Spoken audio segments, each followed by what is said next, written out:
Louis Pasteur. Louis Pasteur was one of the greatest scientists of all time.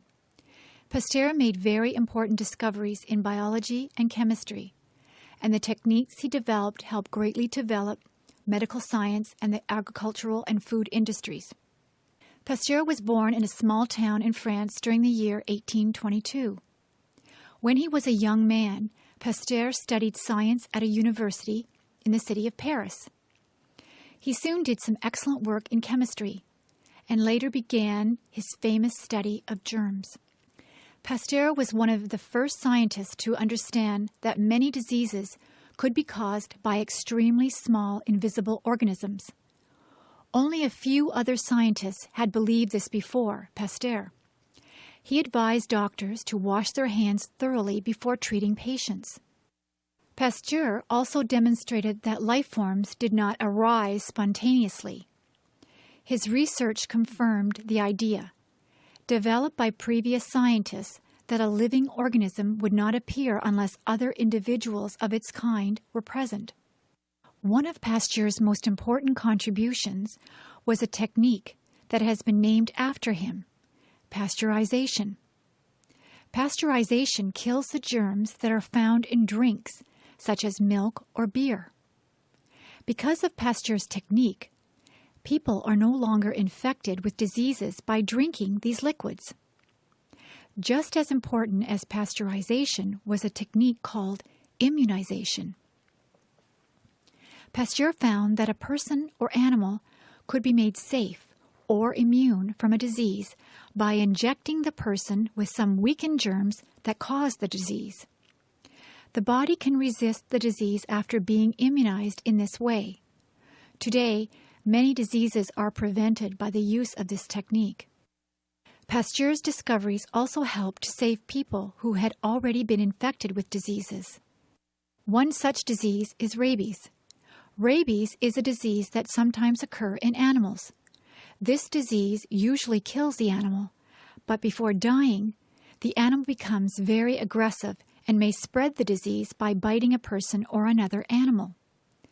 One day, the parents of a young boy came to Pasteur. Their son had been bitten by a dog that had the rabies disease. The parents knew that their son would die from the disease unless something could be done to save him. Pasteur agreed to help the boy, and the immunization technique saved the boy's life. Pasteur died in 1895.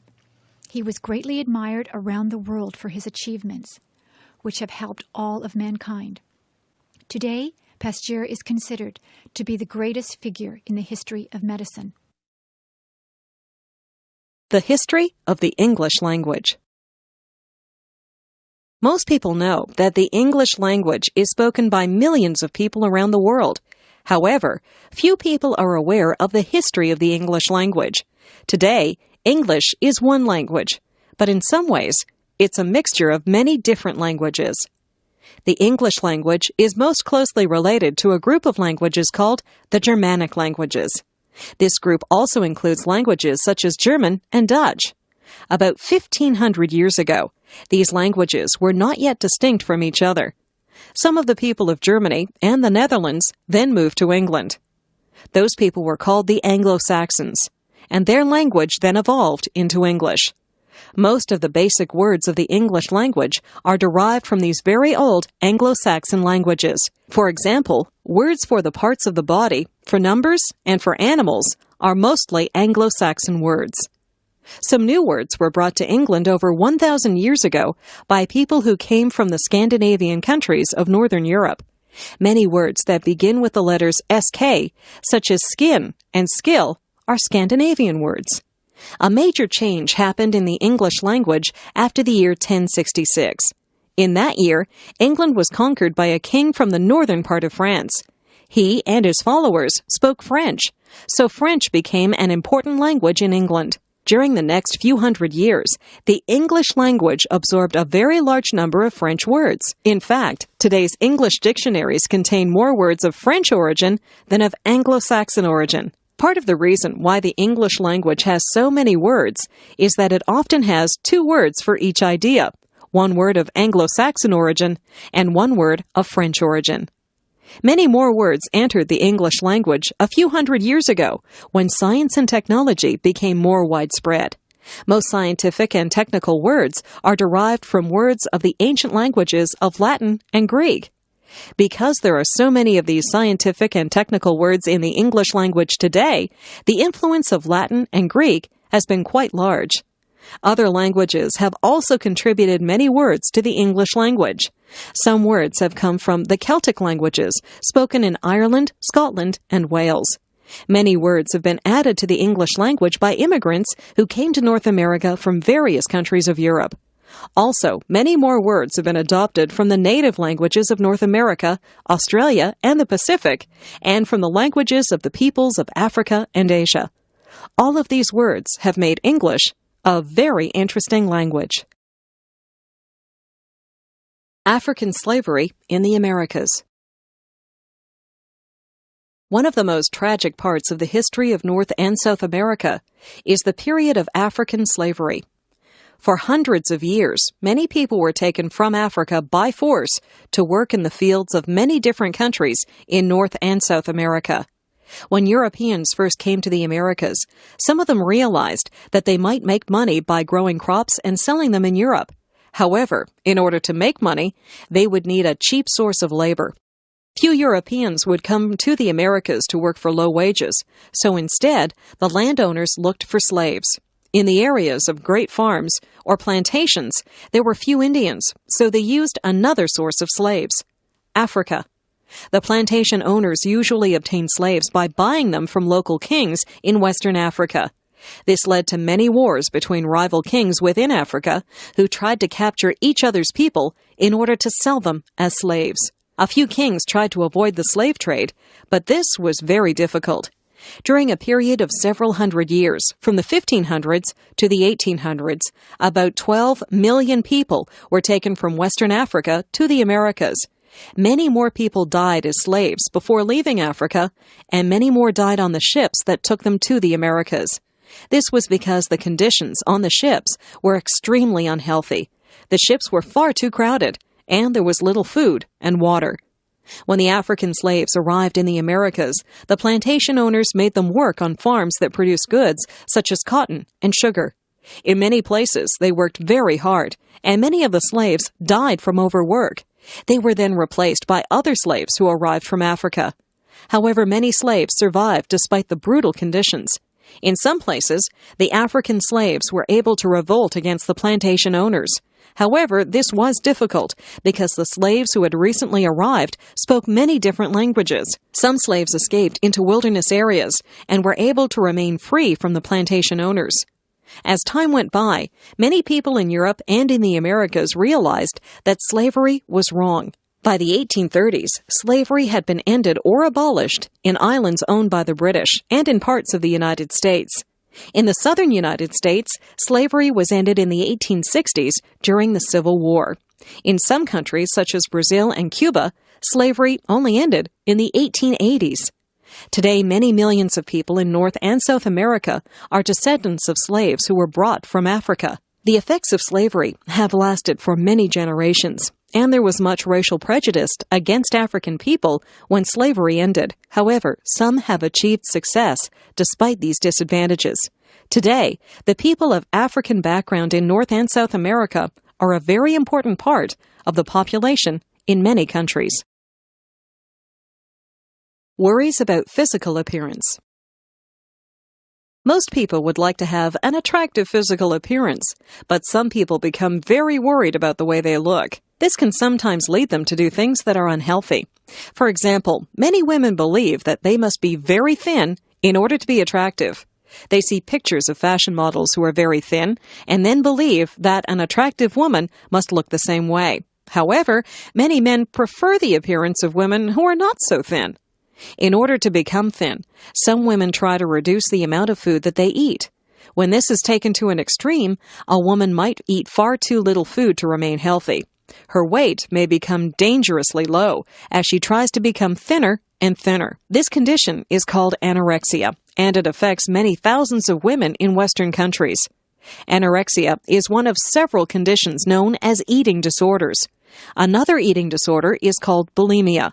A woman who has bulimia will sometimes eat large amounts of food, but then will try to eliminate the food by vomiting. This is intended to prevent any weight gain, but it is also a very unhealthy behavior.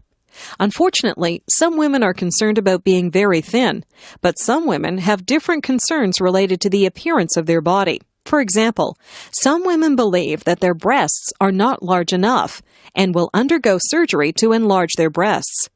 In this surgery, some artificial substance is implanted inside the breast to make it larger. Many women have had this surgery, but many of them have suffered serious health problems as a result. In recent years, many men have also become very concerned about their physical appearance. For example, some men believe that they must become very muscular in order to have an attractive appearance. To achieve this appearance, some men use drugs called steroids, which make it possible to gain large amounts of muscle. However, steroids can have very unhealthy side effects. In addition to drugs, some men have used surgery to change their physical appearance.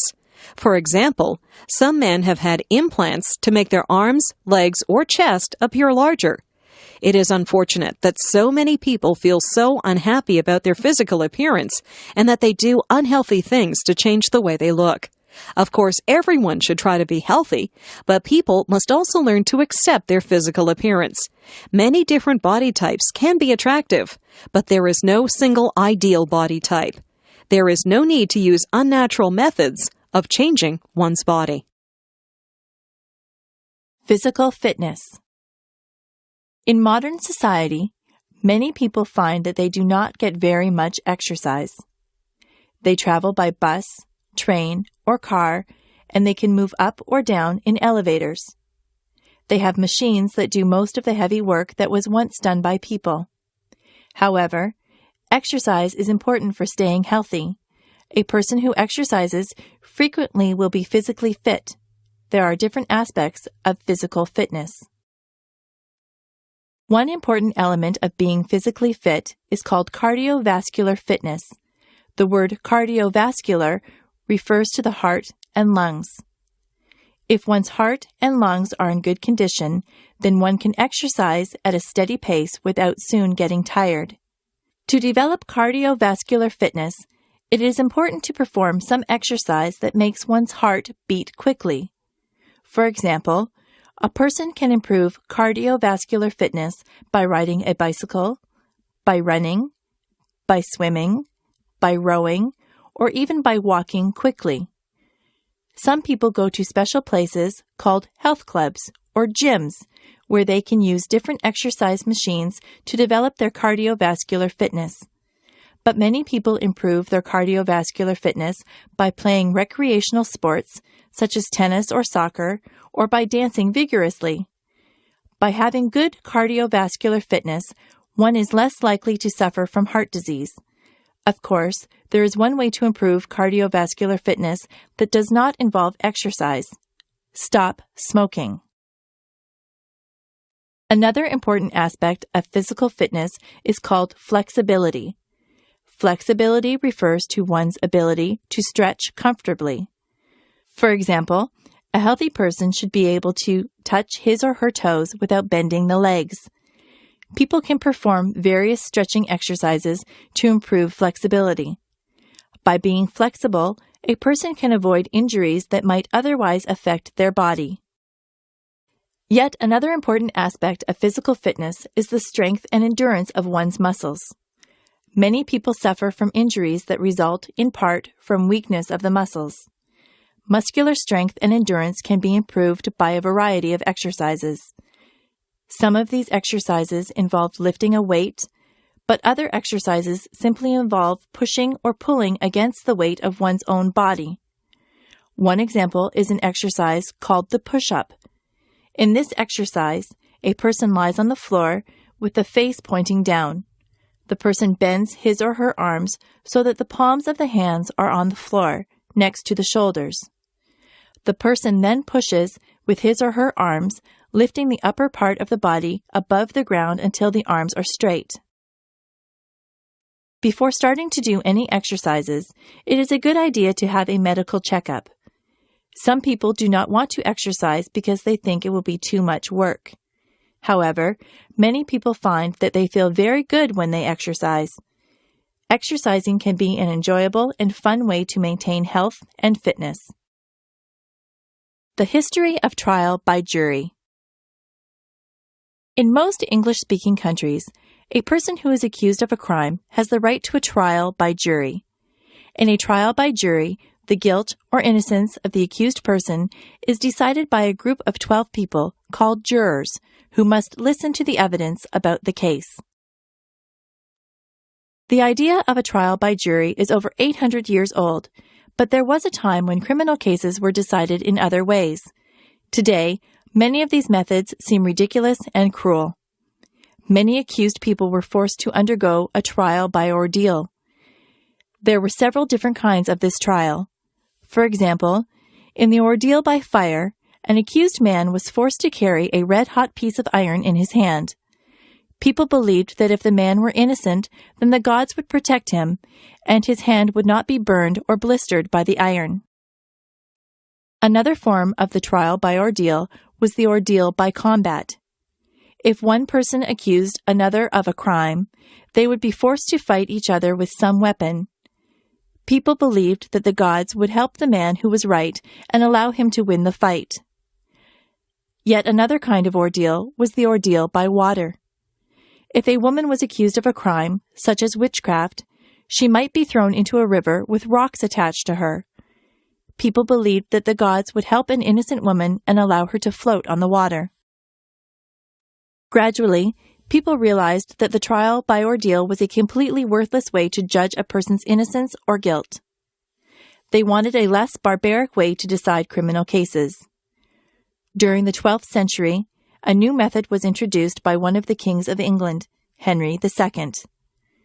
Henry said that criminal cases should be decided by the opinions of 12 honest men who knew about the crime, the victim, and the accused person. This was the beginning of trial by jury in English-speaking countries, and the method soon became very popular. People trusted this new method much more than they trusted the old methods. Later, the system of trial by jury changed somewhat. Instead of having a jury of 12 men and women who knew about the crime, juries were chosen so that the 12 people did not know anything about the crime. This change ensures that the jurors do not have any bias or prejudice about the case. When jurors do not know any of the people involved in the case, their decisions are more likely to be fair and accurate. Today, citizens in many countries are called occasionally for jury duty. This can be inconvenient for people who are busy with their work and family life. However, many men and women are willing to serve on juries because of a feeling of responsibility to society. The use of juries in criminal cases helps to ensure that justice is done. Benjamin Franklin. Benjamin Franklin was one of the most famous people in American history. He was never a president of the United States, but he made great achievements in many areas of life, including business, literature, science, and politics. Benjamin Franklin was born in the city of Boston during the year 1706. In his early years, Franklin was very poor. As a young man, he worked for his older brother, who was a printer. However, the two brothers soon argued with each other. Benjamin decided to leave, and he moved to the city of Philadelphia. He worked very hard and soon became a successful printer. He published his own newspapers, and he also published books called almanacs, which contained many wise sayings. Many of the wise sayings in Franklin's almanacs are still repeated today. Franklin's printing business was very successful, but he was also very interested in science. He performed experiments on the topic of electricity. Some of these experiments were very dangerous. In one experiment, Franklin was almost killed when he went outside during a lightning storm and flew a kite that had a metal key attached. However, Franklin was lucky enough to avoid injury, and he learned new facts about electricity. In addition to scientific research, Franklin was also an inventor. he invented a new kind of eyeglasses called bifocals. Bifocals are eyeglasses that allow people to see things that are far away, but also allow them to read things that are very close. Another invention was a new kind of stove for burning wood. This new stove was much more efficient than the older stoves had been. He also invented a lightning rod, which keeps houses safe from lightning. Franklin was also interested in making his city a better place to live. He started a public library, and he helped to organize a hospital and a fire department. In addition, he supervised the postal service, which operated profitably under his command. In his later years, Franklin became heavily involved in politics. For most of Franklin's life, the United States was not yet a country. Instead, the United States were still colonies of England, but Franklin encouraged other Americans to become an independent country. When the United States became a country, Franklin became the American ambassador to France. The French people liked Franklin very much. Franklin later returned to the United States, and he died in 1790. Today, many Americans still admire the brilliant achievements of Benjamin Franklin, who did so much to improve people's lives. The picture of Benjamin Franklin can be seen on the American $100 bill. Preservation of forests. Many thousands of years ago, much of the world's land area was covered in forests. Since that time, people have needed to clear the forests by cutting down the trees in order to make room for their farms and cities. Today, forests are still being cleared, and many people are worried that too much forest area is being lost. There are many reasons why it is important to preserve forests. One reason is that the trees inside the forests help to remove carbon dioxide from the air and put oxygen back into the air. This is important because scientists believe that too much carbon dioxide in the air might be causing the world's temperature to increase quickly. The forest might help to reduce this problem by absorbing carbon dioxide from the air. Another reason for preserving forests is to maintain many different species of plants and animals. The forests are the home of a huge variety of plants and animals, which will become extinct if the forests are destroyed. These plants and animals are both beautiful and interesting, but they also have practical benefits for people. For example, doctors believe that many diseases might be treated by chemicals that are obtained from forest plants. Forests are also important for providing wood or lumber, but sometimes people cut down too many trees for lumber. To preserve the forests, it is important to ensure that the amount of wood removed is not more than the amount of new wood that grows in the forest. Otherwise, the forest will gradually disappear. In many parts of the world, forests have already been cleared. In recent years, many forests have been cleared in South America, Africa, and Southeast Asia. In other parts of the world, the forests have already been cleared a long time ago. There are only a few areas of the world where very large areas of forests have not yet been changed by people. These areas include the Amazon rainforest of Brazil and the northern forests of Canada, Alaska, and Siberia.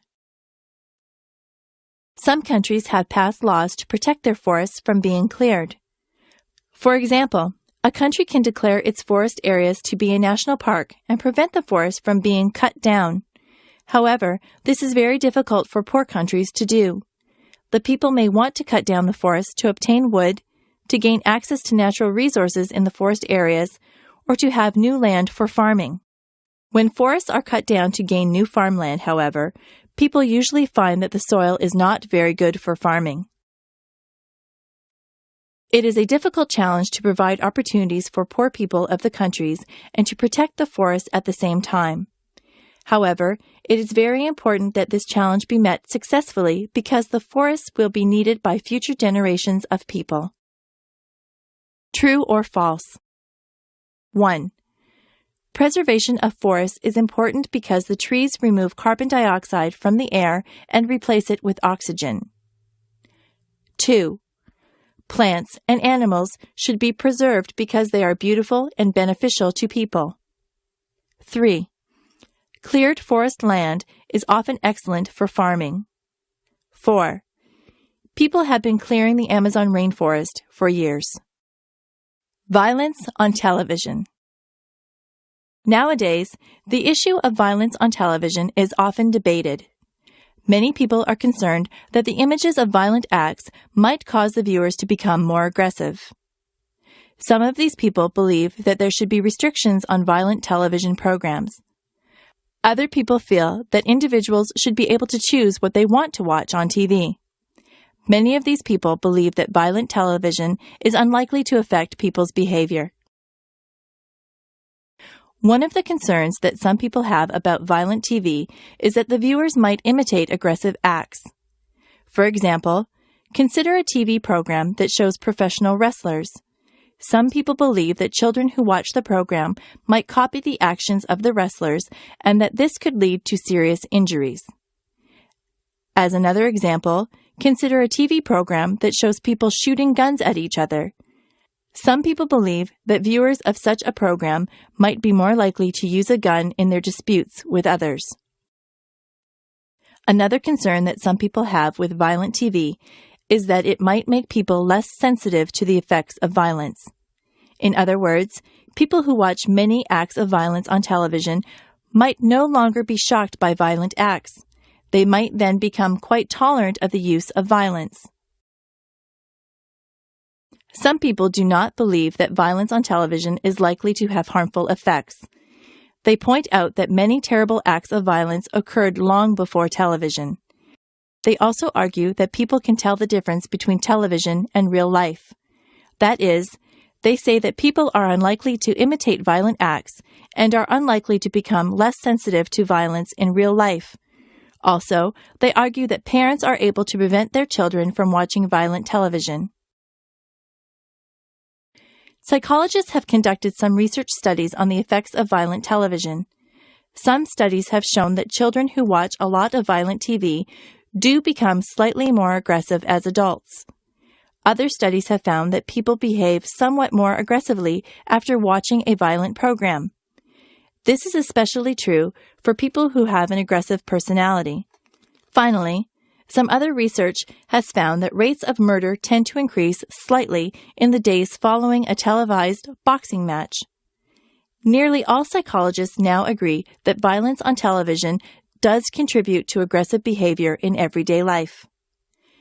The issue of violence on television is difficult because it is a conflict between public safety and individual freedom. Some people feel that violent TV should be restricted because it might have harmful effects on society. But other people feel that individuals should be free to watch the programs that they like. Psychology. Are you interested in the behavior of people and animals? If you are, then you might enjoy the study of psychology. Psychology is the study of behavior, but this is a very large area of study. There are several different branches of psychology, each of which studies a different aspect of behavior. Social psychologists study interactions among people. For example, a social psychologist might try to learn about the situations that cause people to behave aggressively. Another question studied by social psychologists is why certain people become attracted to each other. One of the interesting problems in social psychology is conformity. What causes people to behave in the same way and to follow what others do and say? Cognitive psychologists study thinking, memory, and language. One problem studied by cognitive psychologists is how people remember numbers. For example, what is the best way to memorize some numbers? Is it better to repeat the numbers to oneself or try to attach some meaning to these numbers? A cognitive psychologist might also study language. For example, why can young children learn a second language so quickly and easily? Cognitive psychologists are also interested in the ways that people learn to solve problems, such as finding a new place.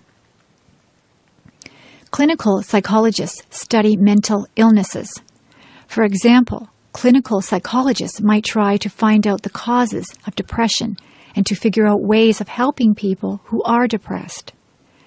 Other clinical psychologists might study the behavior of people who suffer from addiction to drugs so that this problem can be prevented and treated.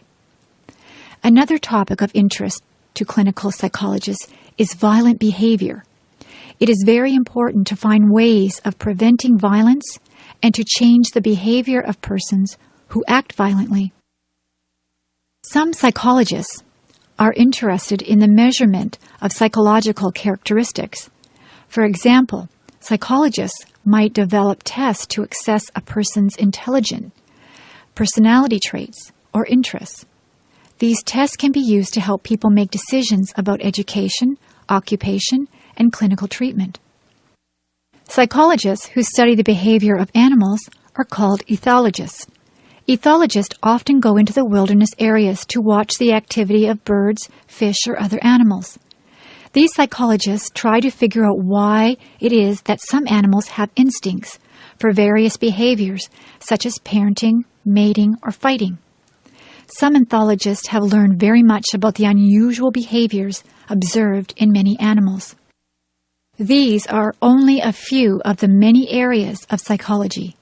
Truly, psychology is one of the most interesting areas of knowledge.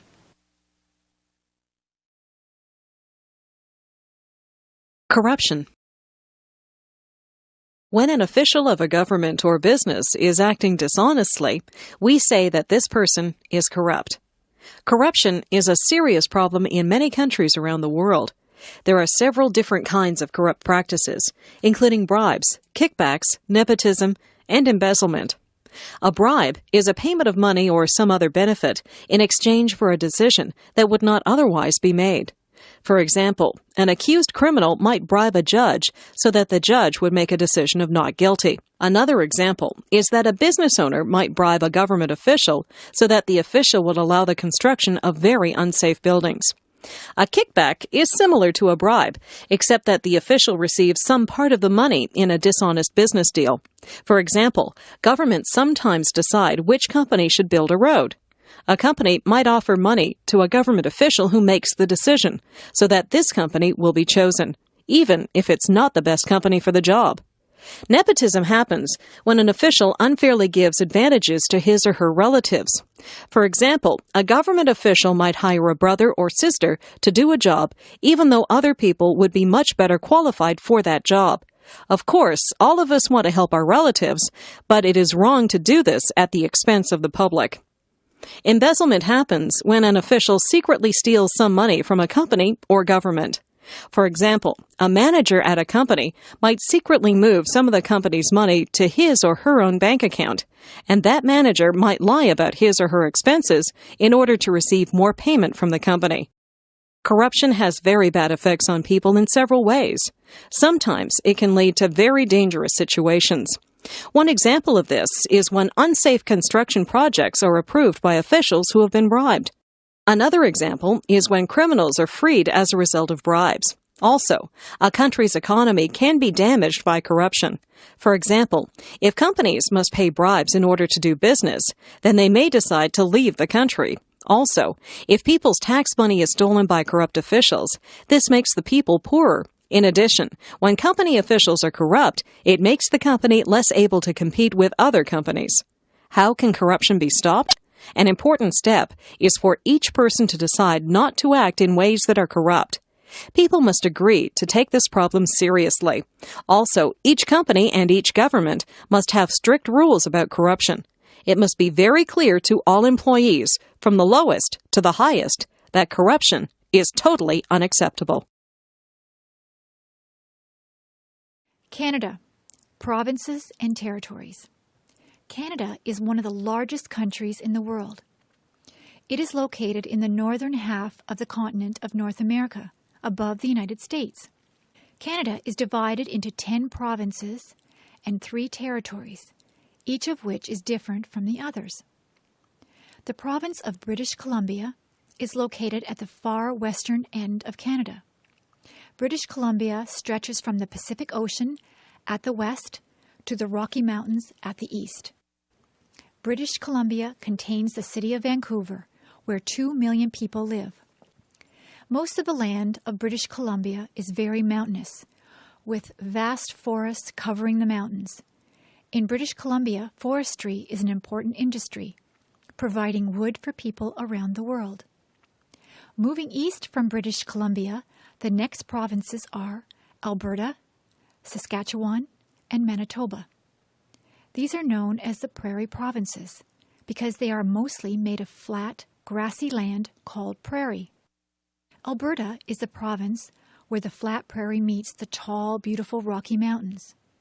In Alberta, there are many fields where oil and gas are found, and there are also many farms where cattle are raised. Saskatchewan is the province that grows the most wheat.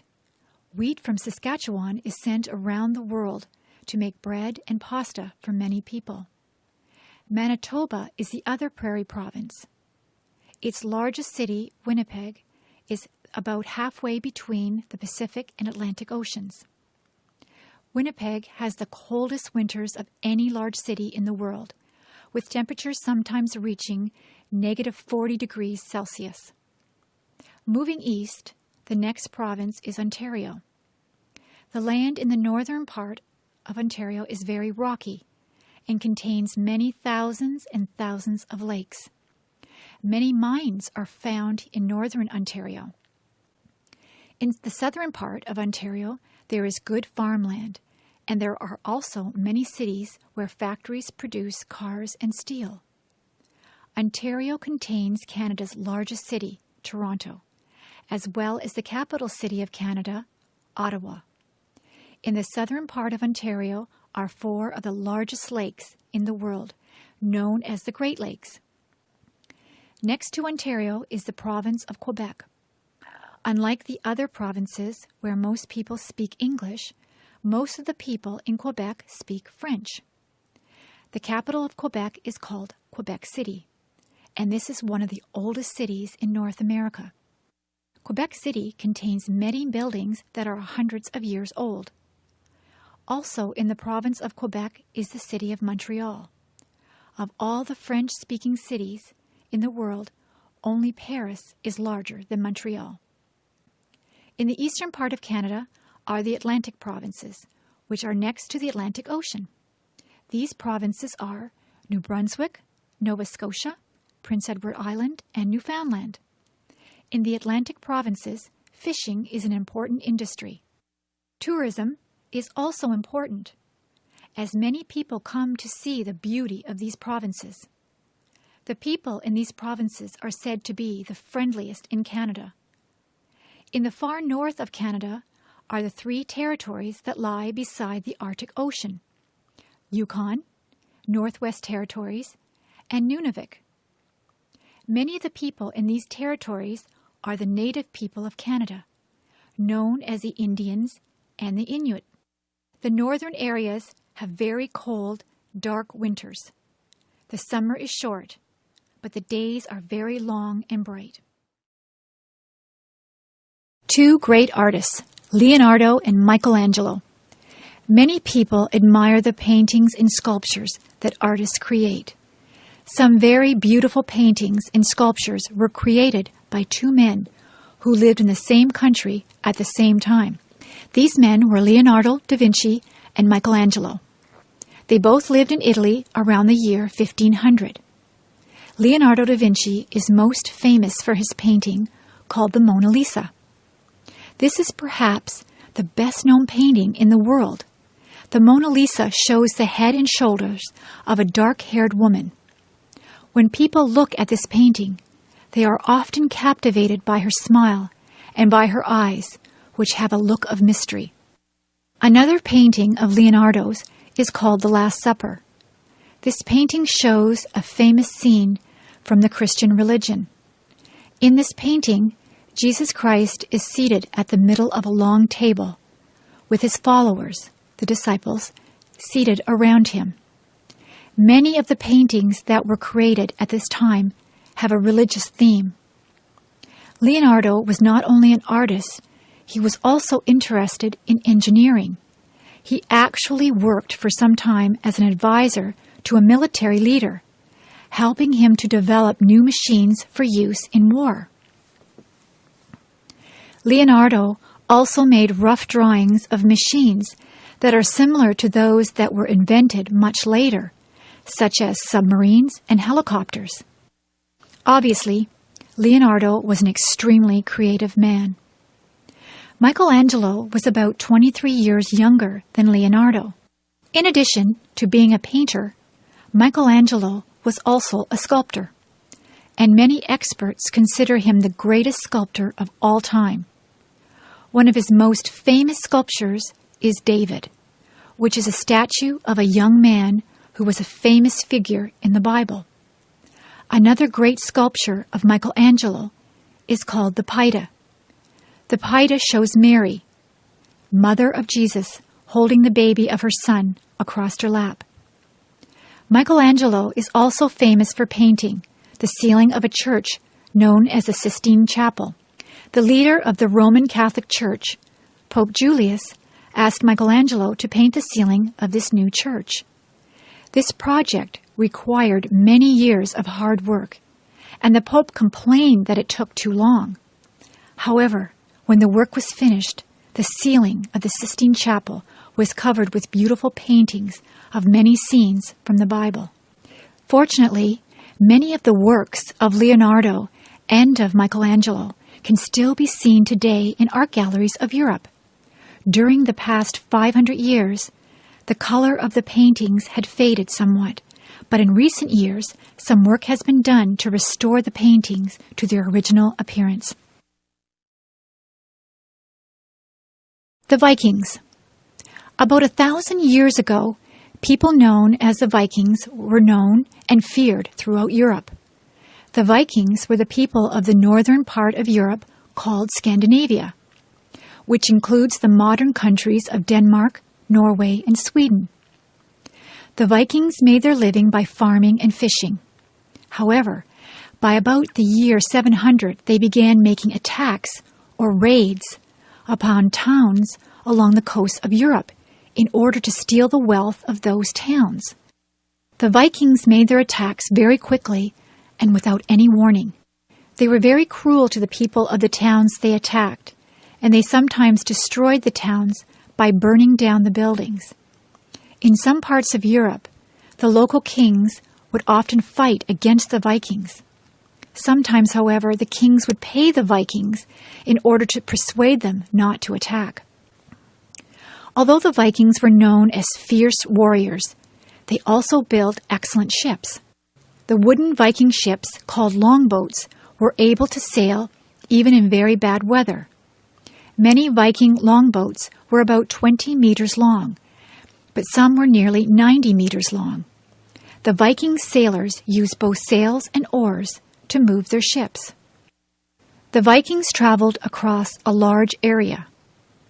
They made many of their attacks in Britain, France, and Germany, but sometimes sailed south into the Mediterranean Sea. Other Vikings moved to the east and then south along the rivers of Russia. Some even went as far as the area that is now the country of Turkey. In some places, the Vikings decided to stay. Many Vikings settled in England and in France, and eventually they mixed with the local people. Other Vikings settled in Russia and also mixed with the people there. The most famous travels of the Vikings were in the Atlantic Ocean. Vikings sailed westward to the island of Iceland, where many of them stayed. Today, the people of Iceland were descended from the Vikings. Some Vikings sailed further west to the cold island of Greenland. Vikings lived in Greenland for several generations, but eventually they died out. Some Vikings had gone even further west and reached the Canadian island of Newfoundland. The Vikings only stayed for a few years, but they had reached North America about 500 years before Christopher Columbus. Gradually, the Vikings became converted to the Christian religion. They also stopped raiding the towns of Europe, and instead of fighting, they began trading with their neighbors. Today, the Scandinavian countries are known as very peace-loving nations. William Shakespeare. There has been many great writers in the history of English literature, but there is no doubt about which writer was the greatest. Many people consider William Shakespeare to have been the best writer who ever lived. William Shakespeare was born in the town of Stratford, England, in the year 1564. When he was a young man, Shakespeare moved to the city of London, where he began writing plays. His plays were soon very successful and were enjoyed both by common people of London and also by the rich and famous. In addition to his plays, Shakespeare wrote many short poems and a few long poems. Like his plays, these poems are still famous today. Shakespeare's most famous plays include Romeo and Juliet, Macbeth, Hamlet, King Lear, Othello, and Julius Caesar. Usually, Shakespeare did not invent the stories that he told in his plays. Instead, he wrote his plays using stories that already existed. However, Shakespeare's plays told these stories in a more interesting way than ever before. Some of the stories were tragedies, some were comedies, some described historical events. In his plays, Shakespeare revealed a very wide knowledge of many areas of life. The characters in his plays discuss many different topics, often with the knowledge of experts. But what is even more impressive about these plays is Shakespeare's use of the English language. His vocabulary was very large, and Shakespeare seemed to have introduced many words to the language. Also, many of the phrases that are said by Shakespeare's characters are now used in everyday conversation. Today, writers often use quotations from Shakespeare's plays in their own works. But perhaps even the most impressive features of Shakespeare's plays are the characters within them. The many characters in his plays seem very different from each other, but they seem very realistic. The emotions they feel, the words they say, and the actions they perform are all easily understood. Many people who watch one of Shakespeare's plays will find that they know people who remind them somewhat of the characters in those plays. Shakespeare died in the year 1619, but his writings are still popular today. 400 years after they were written, the poems and plays were greatly admired by experts in literature, but also by people in general. Each year, hundreds of thousands of people enjoy attending performances of Shakespeare's plays. No other writer in the English language has remained so popular for such a long time. Ice hockey. One of the most popular sports in northern countries is the game of ice hockey. Each winter, this sport is played by hundreds of thousands of children and adults in North America and in Europe. Ice hockey is a fast and exciting game that can make winter much more enjoyable. The game of ice hockey is played on a flat surface of ice called a rink. The rink is about 60 meters long and about 25 or 30 meters wide. At any time, each team has 6 players on the ice. On their feet, the players wear skates, whose thin metal blades allow fast movement along the ice surface. Learning to skate requires time and practice, but many people can skate very quickly and smoothly. In many ways, ice hockey is similar to soccer. However, unlike soccer, there is no large ball used in hockey. Instead, the players use a hard, black rubber disc, which is called a puck. The players skate around the ice, trying to get the puck. They do not use their hands or feet to control the puck. Instead, they carry long wooden sticks, which are shaped in such a way that it is easy to push the puck along the ice. The players can pass the puck to each other by sliding it across the ice. To score a goal, a hockey player must shoot the puck into the net of the opposing team. But this is a difficult task. The net is less than 2 meters wide and is protected by a player called the goaltender. However, some players can shoot the puck very suddenly and with great power. Sometimes the sport of ice hockey can be quite rough. Players try to take the puck from their opponents by bumping into them at high speed. This is called a body check. Players are not allowed to hit each other with their sticks. If a player does this, then that player must be given a penalty by the referee, who enforces the rules of the game. Naturally, the sport of ice hockey is most popular in countries that have cold winters: Slovakia, the Czech Republic, and Germany. In addition, many people play hockey in the United States. In previous generations, ice hockey was considered a sport for men and boys only. However, in recent years, women and girls have been playing hockey much more frequently than in the past. Not only do many girls enjoy playing hockey for fun, but now women's hockey is officially a sport at the Winter Olympics. Chinese people in North America. In recent years, many people have moved to North America from China, but many people do not know that Chinese people have a long history in Canada and the United States. During the 19th century, both Canada and the United States were rapidly expanding to the west, toward the Pacific Ocean. In those days, there were of course no cars or airplanes to allow people and goods to move across the land. Instead, the best method of long-distance transportation was the railroad.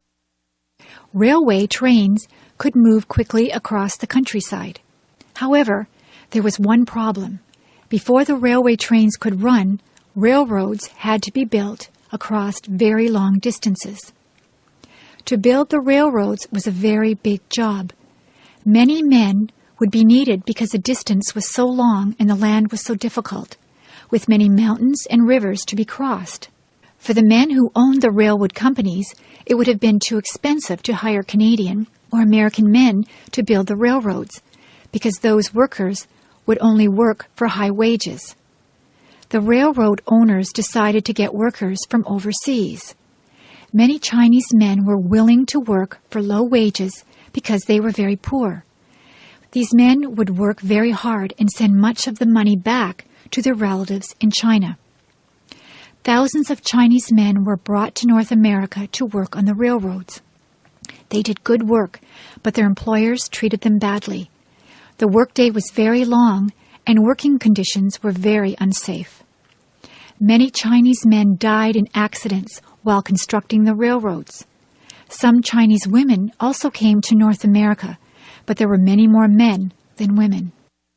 After the railroads were completed, by about the year 1900, very few Chinese people were allowed to come to North America.